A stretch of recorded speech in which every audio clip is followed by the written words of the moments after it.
Axis bank home loan का interest rate या फिर किसी भी बैंक का इंटरेस्ट रेट दो फैक्टर पे बहुत इंपॉर्टेंट मैटर करता है। सबसे पहला फैक्टर होता है कि आपका सिविल स्कोर क्या है। अगर आपका सिविल स्कोर 650 700 से ऊपर है, उस कंडीशन में आपको लो इंटरेस्ट रेट पे होम लोन मिल जाता है। लेकिन दूसरा जो फैक्टर है उसे लोग इग्नोर करते हैं, वो होता है स्टेट का फैक्टर, आपके सिटी का फैक्टर। मतलब जिस राज्य में प्रति व्यक्ति आय ज्यादा होती है वहां पे इंटरेस्ट रेट भी थोड़ा बढ़ा के लिया जाता है, और जिस राज्य में प्रति व्यक्ति आय जो है वो थोड़ी कम होती है वहां इंटरेस्ट रेट भी थोड़ा कम करके लिया जाता है। इसको ऐसे समझिए कि मुंबई का इंटरेस्ट रेट और बिहार या उड़ीसा या वेस्ट बंगाल के किसी शहर का इंटरेस्ट रेट सिमिलर नहीं हो सकता है, क्योंकि दोनों में इनकम का बहुत ही ज्यादा फर्क पड़ता है।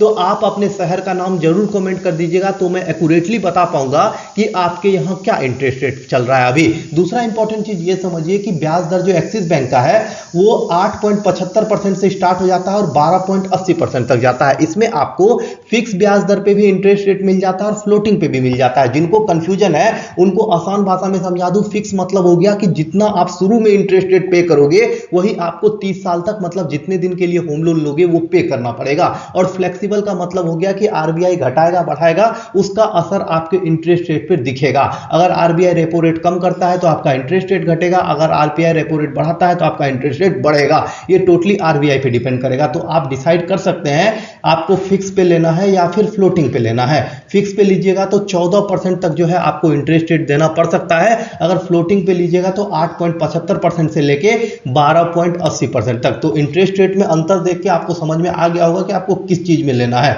दूसरा देखिए, लोन की राशि की बात करते हैं तो 1 लाख रुपए से लेके 5 करोड़ रुपए तक का आपको एक्सिस बैंक लोन देने का छूट लेता है। पूरा डिपेंड करेगा कि आपका इनकम क्या है। आपके सालाना इनकम का 16 गुना या 17 गुना इस तरह से कैलकुलेट किया जाता है, वो मैं आपको आगे बताऊंगा। उसके हिसाब से आपको जो है लोन मिल जाता है। लोन अवधि की बात करें तो ये फिक्स है, सभी सरकारी बैंक सभी प्राइवेट बैंक आपको 30 साल के लिए ही होम लोन देता है। प्रोसेसिंग फीस की बात करें तो मात्र 1% और न्यूनतम 10,000 रुपए प्लस जीएसटी जो है आपको पे करना पड़ेगा। पूरे लोन अमाउंट का 1%, अगर 1% 10,000 से कम होता है तो भी आपको न्यूनतम 10,000 रुपए पे करना पड़ेगा, प्लस जीएसटी जो है आपको प्रोसेसिंग फीस पे करना पड़ेगा।